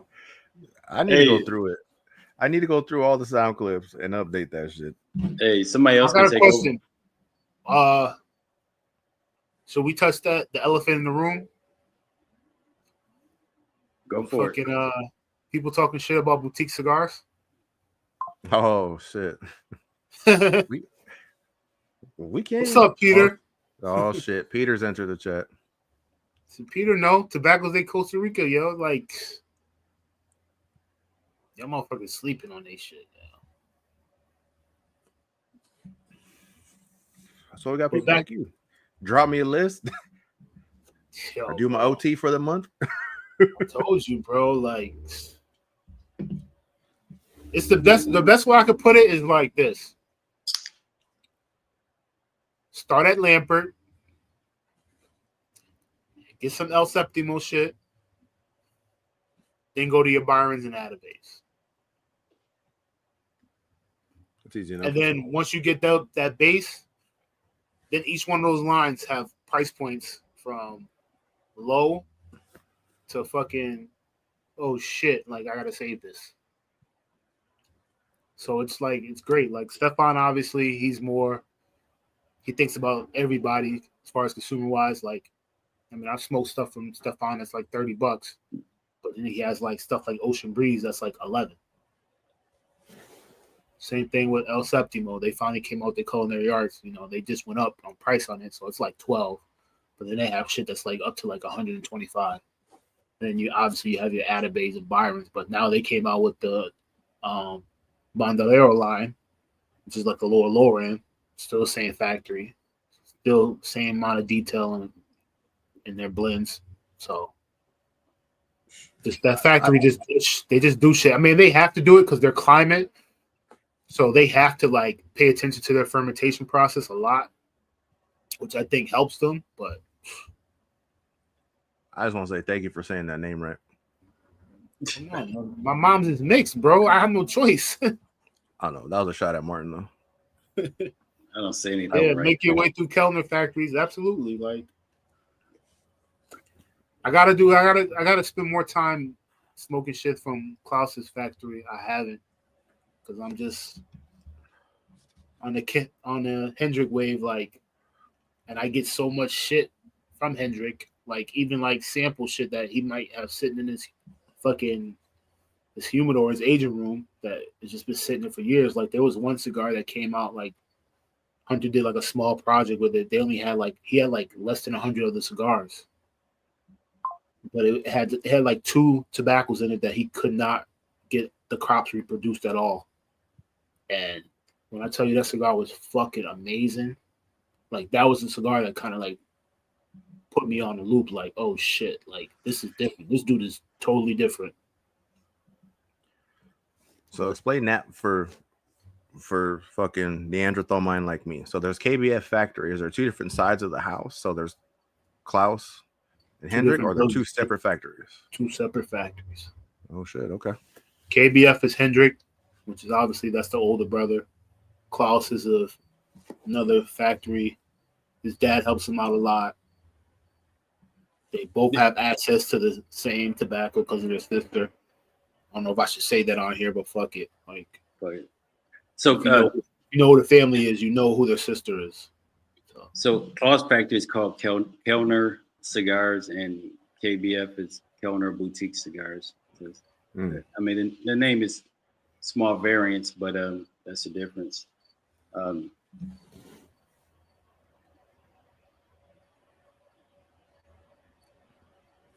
Yeah. The kid is heir to the throne.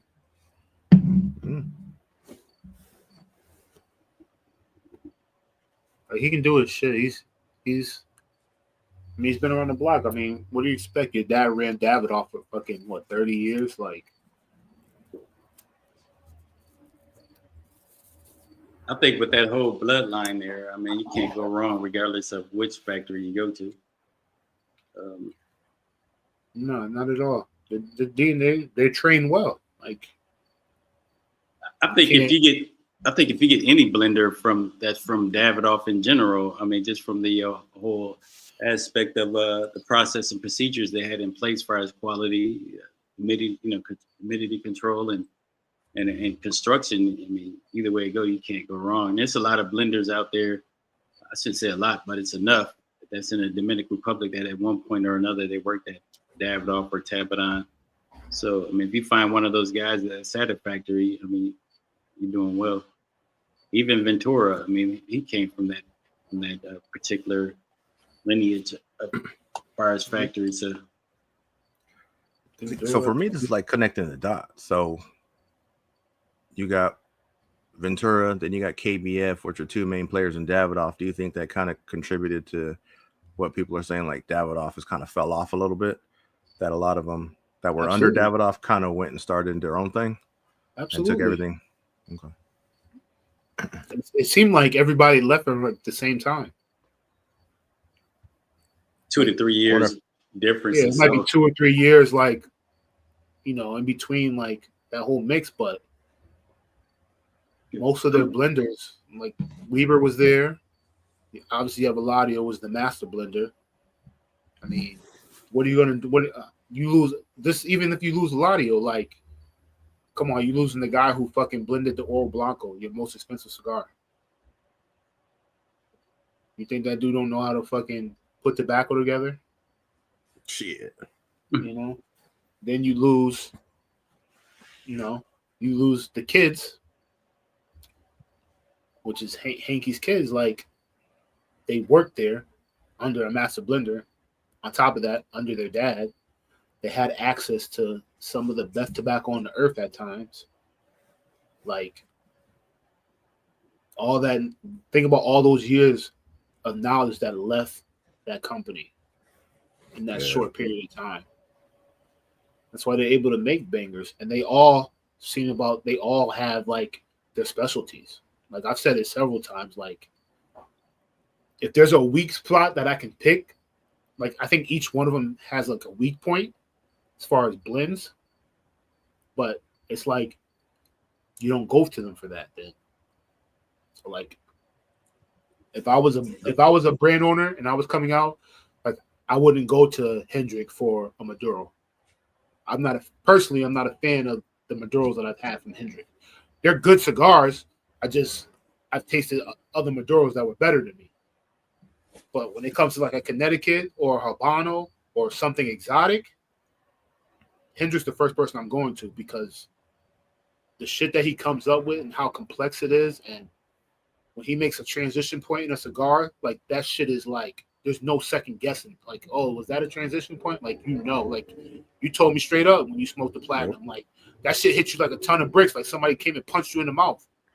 Yeah, like you knew right away. Like, boom, that's a transition point. You knew you stepped over into something else. I was like, holy shit! Like that's why I like your cigars because it's like I can give this to somebody that may not understand transition points yet, but it's so distinct that they're gonna know like, oh wait, this is different. Yeah. You know what I mean? You don't have to think about it, and that can help them, start to develop their palates because now they're going to be smoking other cigars, and they're going to look for that. And they're going to be like, well, damn, like this other cigar I just had, like it changed, and I knew right away that it changed because it was totally different. Yeah, I'm not getting it with this, so it helps people develop palates when you have such a great blender who can get access to good tobacco as well and know what to do with it. Yep. When I was smoking it, I was like, one, I texted you like definitive transition, but there's others that I described where flavors just kind of dance around and move in front of each other, and I guess you can kind of consider that somewhat of a transition.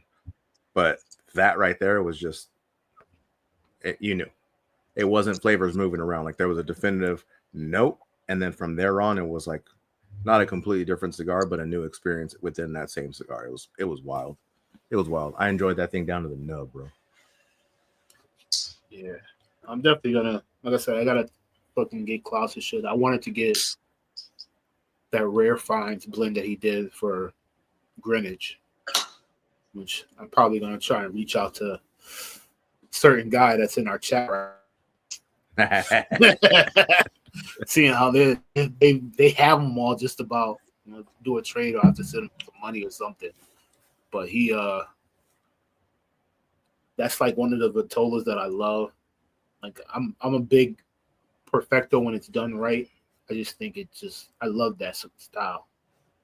Like for me, just even since I was a kid, like that's the cigar that I always looked at. Like those Perfectos you see in like the cartoons, like the evil boss is always smoking like a big Perfecto. You know what I mean? So it's just one of those things. But there's a lot of good shit. There's a lot of dog rockets out there though too, from different companies. I don't understand it. Like, and then they get mad. You get offensive. Like, there's somebody. Like, I was watching a podcast. It was actually a YouTube video, and the dude was like, "Yeah, see, Rare Finds. Yeah, this shit is fucking fire. Those blends are dope." They were talking. They did a review of a cigar that was sent to them. Oh no, excuse me. They spent their own money to get it. They reached out to the brand owner beforehand and asked them, hey, is it okay if I review your cigar? The brand owner said, yeah. Said, I don't want you to send it to me. I already purchased it with money. But I like to do non-biased reviews to my palate. Mm-hmm. So he reviewed the cigar. He didn't shit on it. He didn't give it an Ian review. He thought he was pretty cool about the review, but just pointed out what he didn't like about it. Next thing you know, he says that he got a whole letter from the brand owner, mad that he shit. You know exactly where I'm going with this. I don't want to say his name. You might be friends with them. They're in your area, I heard. But I'm like, yo, if you don't put out a good product, just because you make all these different cigars doesn't mean necessarily that you're fucking good. Like, you ever thought about that? Like, I've smoked the shit before. I was not impressed. And he did the same thing to somebody I know. So I'm like, dude, like, you can't be mad if people don't like your shit. Like, here's a thought. You motherfuckers are always talking about making shit that for the customer's palate and not your palate. But if they're telling you they don't like it, and they tell you why they don't like it, and you don't change anything, like, what the fuck? Leave them on red. That's a reply on its own right there. Red. Yeah, that shit just aggravates the fuck out of me. Like, yo, you're not gonna tell me what the fuck to do with my money. That's like me getting fucking some Jordans and I'll be mad and shit. Why you didn't smoke the fucking balloon knot? Look, you are not in charge of can't be in charge of the soundboard no more, and we're gonna have to pick your shit for every episode now. God, I told you to smoke the balloon knot, bro. Look, you're not even fucking rookie. You're not even lit all the way, bro. It's like, come on, bro. What are you doing, man? Hey, put that hat back on down low so we can't see your. You know what I'm saying? Then he's gonna be like, yo, Ian, this cigar tastes like shit. You know what I mean? Because fucking lit half the blend, bro. Like, I smoked the balloon knot this weekend. It was fire. You did smoke it? Okay. I didn't know you smoked it yet. That was probably my favorite one. That one, chocolate starfish, and the one you're smoking, devil's donut. Yeah. But they're fire, yo. I just like he does stupid shit. Like, he's a big middle finger to, like, traditionalists. I love it. This tastes like a Fuente cigar. Yeah, but it's not. It's all KBF. The whole pack. But it's interesting, man. Like, I don't know. These dudes fucking make a product in fucking a third world country where it costs them nothing. A few dollars. Yeah, if that, some cases. And then they get mad because we're paying a premium for it, obviously, because it's a luxury item. Like, at the end of the day, this is fucking a luxury. And then they get mad when we don't have an incredible experience and we are vocal about it. Like, what the fuck? I mean, but at one point, when they look at the big picture, all right, it was 2 people that didn't like your shit. That makes you mad enough that you're gonna go out and you're gonna send a fucking letter? Like, come on, that's petty. You're not big enough to say, all right, you didn't like it, cool. What about all these other ones that I have? Did you like any of those?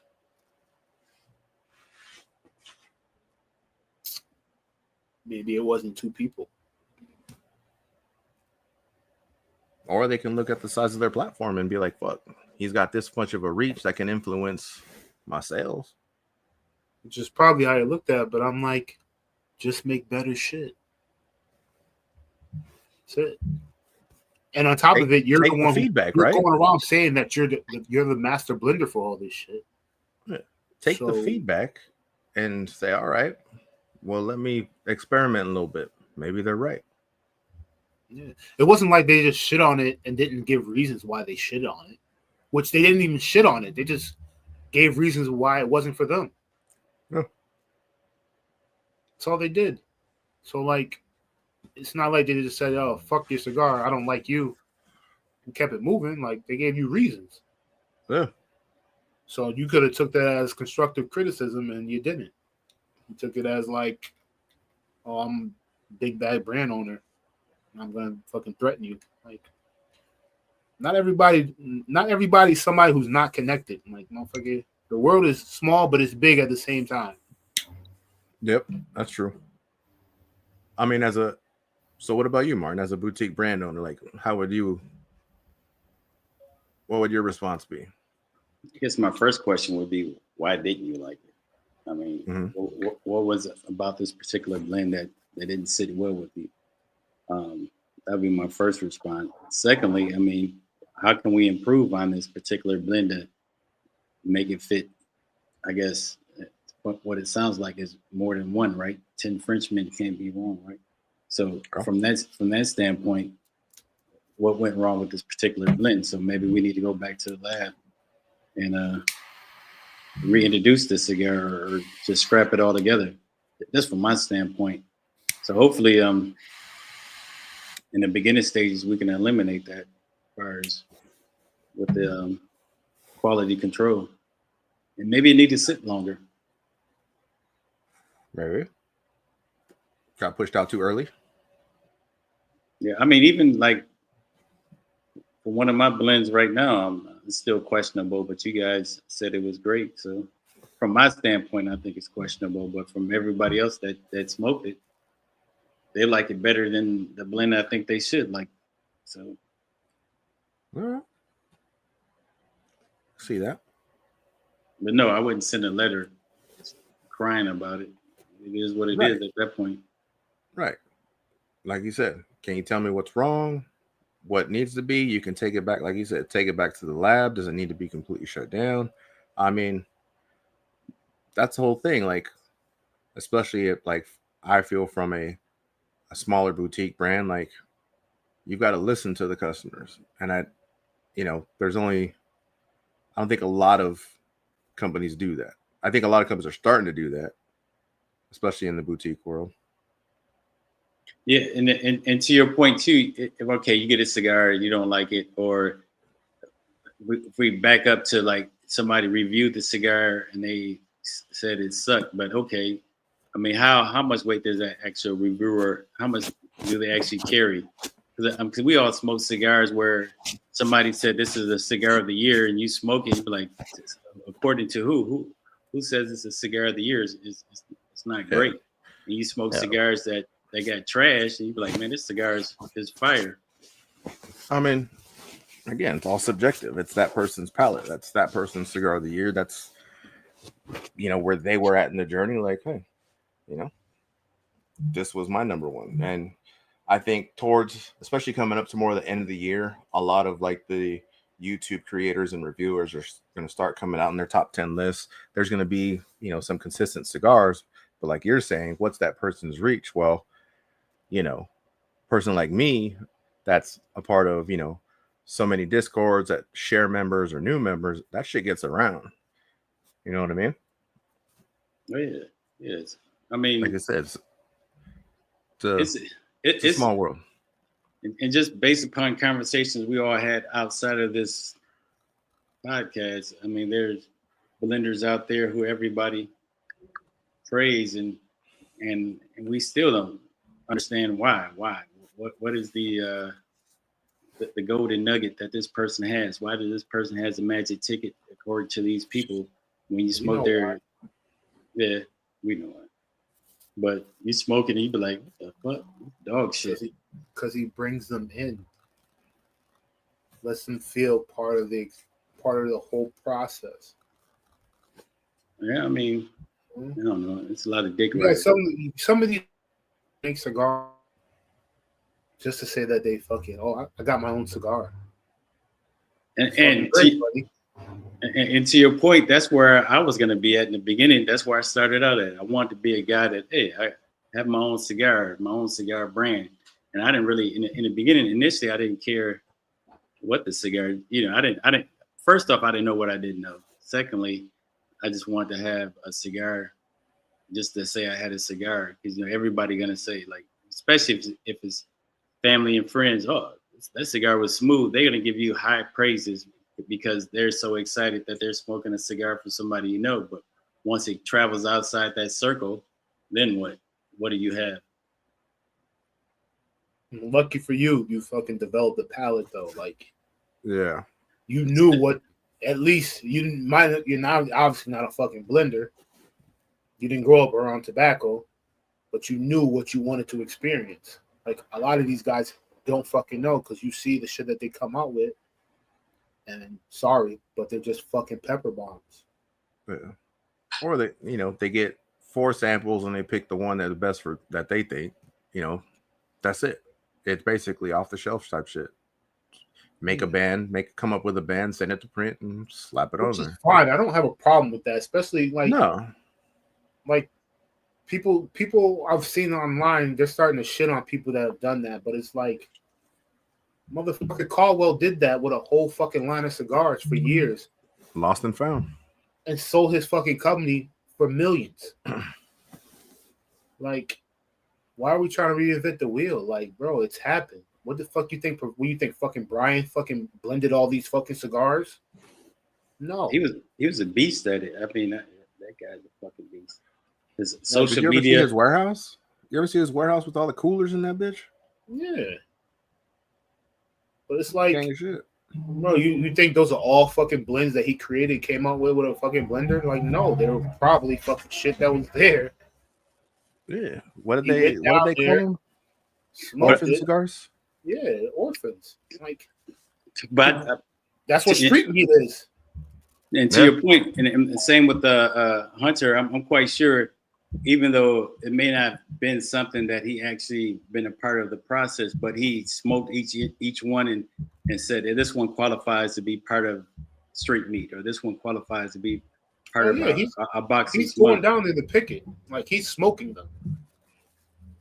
You know, it's just a matter of he's going down there. Hey, listen, when he first came up with street meat, he was like, I don't want to do a fucking cigar of the month club.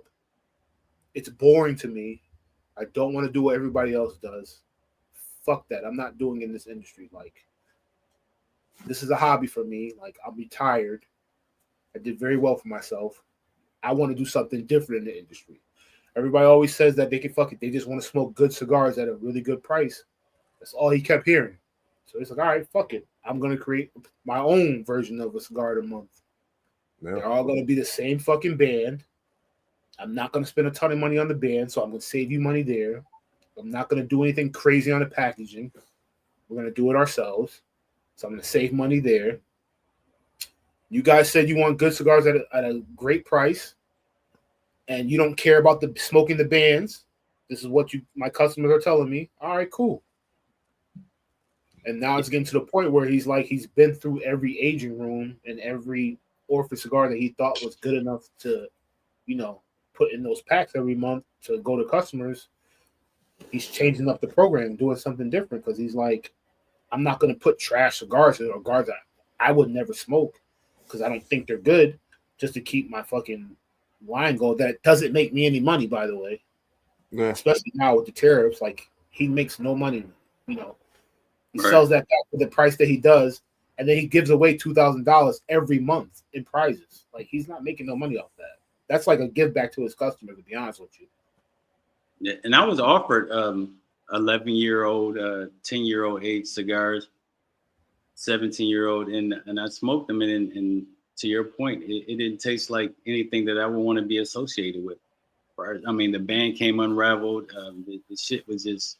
I mean, it came from a well-known factory, but it just didn't fit, and it's the reason why those cigars that they have them in their vault, because I mean, I'm quite sure I'm not the first person that they offered them to, but it just didn't fit it didn't fit my brand. I mean, I think those cigars that do well in a unbranded factory smoke or something like that, aged factory smoke. But far as like, if you put a band on it and say this is your cigar, I don't think that it would actually do well. Yeah, for my money, like, come out with some incredible shit. That's why I got a lot of respect for Michael Herf too, by the way. I just want to say that after he was in the Discord virtual lounge last night for Cud Group. Mm-hmm. I just popped in because I seen a couple guys around it that I knew, and I seen his name in there. I'm like, oh shit, like, he's chilling in there tonight. Let me hop in there and see what he says. He was probably in there for like 2 hours. So I caught him kind of on the last hour I was in there, but he was kind of explaining like the whole process of like blending, and then like, how everybody does like this. We're all brothers and we all love each other type of shit. But indirectly, he was like saying like, yo, it's bullshit because these guys will fucking, if you come out with something that's great, they kind of like get mad if you catch fire, so to speak. And like, that dude, he knows his shit. He puts great detail in his packaging. His blends are great. Yeah, I think on one of his Instagram, he stated he's not just going to put out a cigar just for the sake of putting out a cigar each year. He's going to try. He won't. No. And I respect that. Like, he could be one of these assholes that just want to fucking nickel and dime you out of everything that you work for. But he's like, no, I'll sacrifice it. Like, we all know I'm not in this to get rich. Like, unless you're one of the big guys, you're not coming in here new fresh to get rich. Yeah.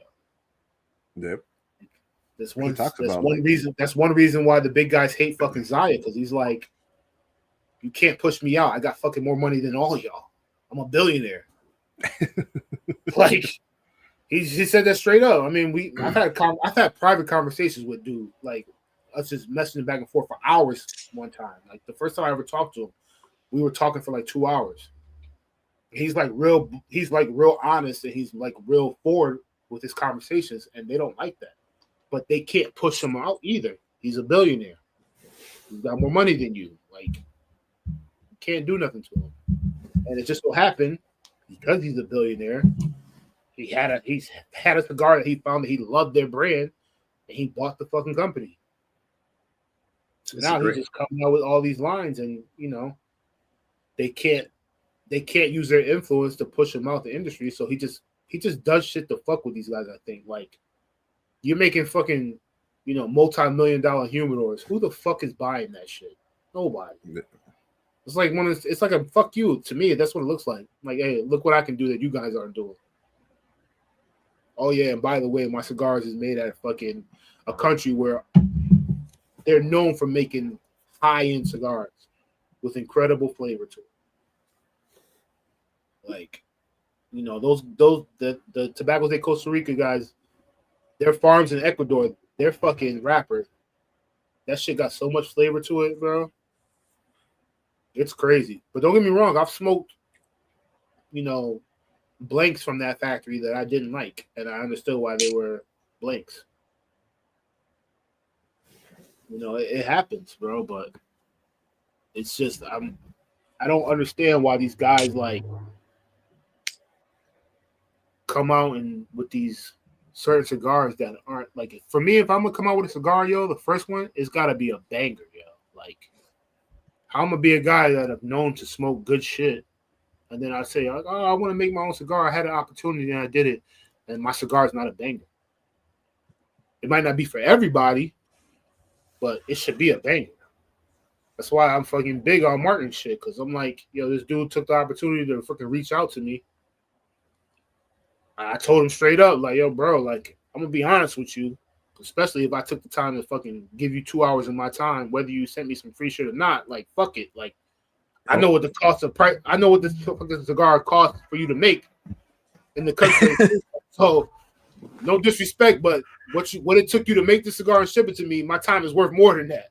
Like, so if it's not a banger, I'm gonna tell you, bro. I'm gonna say thank you for the opportunity to trust my judgment and to trust what my opinion is on it. But if you fucking give me a horrible experience, I'm gonna let you know. And good for him. Kudos to him that he fucking sent me some shit, because the first one I smoked was the one I didn't know. And I hit him up right away, like, yo, bro, this shit is banging. Like, I was looking at this shit like, fuck, I do not want to smoke the cigar. Real talk. I told you that, Mark. I was like, the Silver Toro, because I was not on San Andreas. Like I said, that's San Andreas wrappers and broadleaf. Like, I've smoked so much of them to the point that they just don't do nothing for my palate right now. It's just boring to me. But it was just smooth out, and all I tasted was the flavor from it. Yep. And I had none of the kind of weird finish that you get from some San Andreas. Like, there was none of that. So I was like, yo, like, I don't know what you're doing with your branding or how you pushing your brand out, but this shit's fire, bro. Like, I'll definitely fucking push your shit out as much people, try to get as much people that I personally know on board. And then when I smoked the Royal, I was like, yo, Hendrick gave you a fucking banger. Because I was smoking that shit till it was burning my finger. I was fucking going to find my pick that I never use. Mhm. When I say I was mad as fuck that I didn't have another one, because I would have went back to back with that cigar. Just so you know, it takes about 45 minutes for me to mail some shit out. I got to type it in, the address, pay Listen, for it. bro, that shit don't matter to me, bro. If I'm giving you, I've got fucking bangers in my humidor, bro. Takes Fucking 45 minutes. Zinos.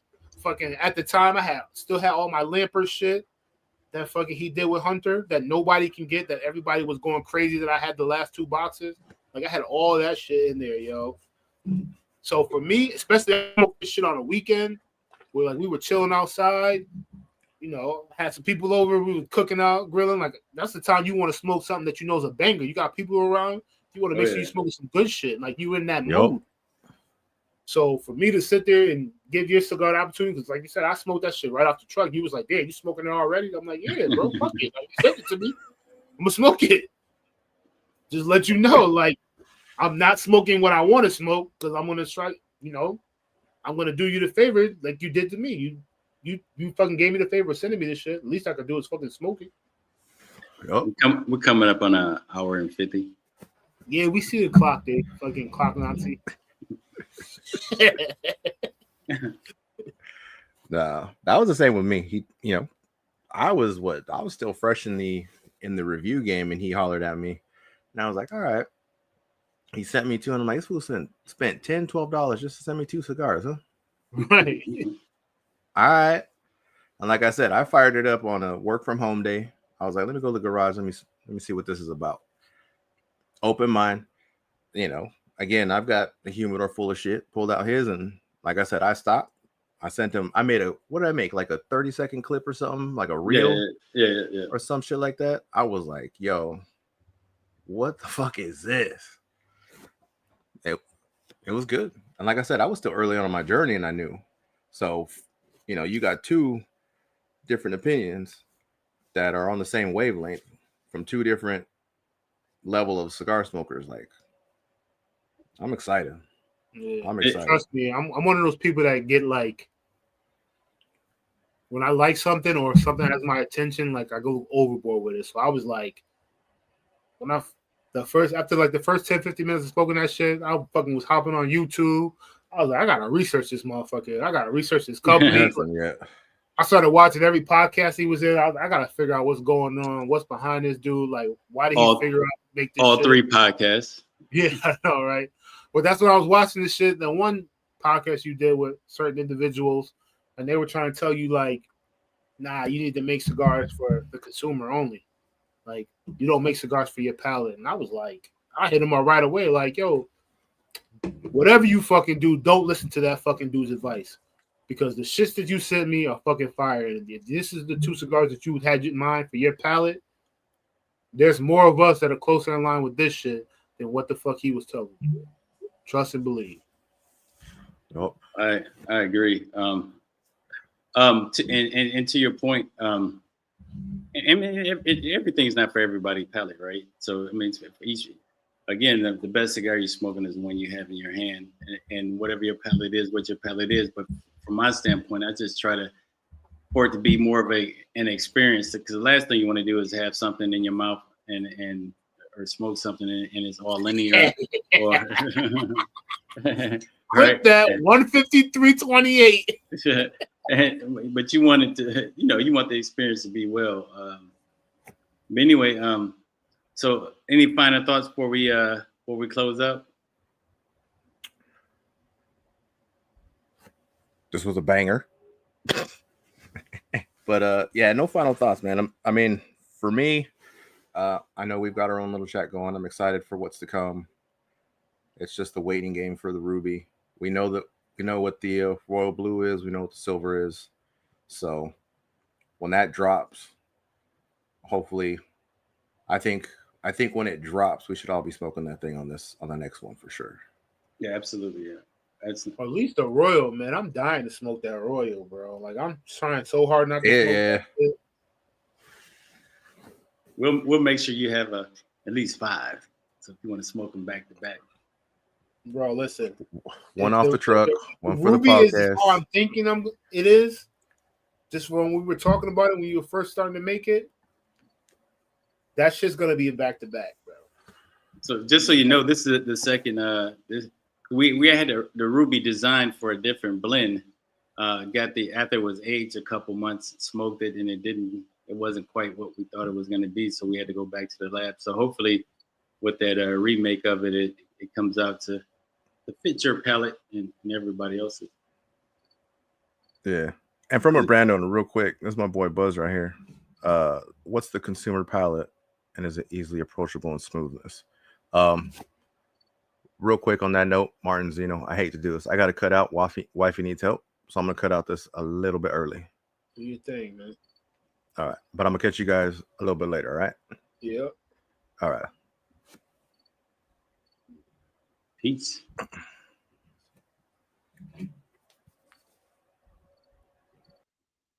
So, Martin, you can answer that.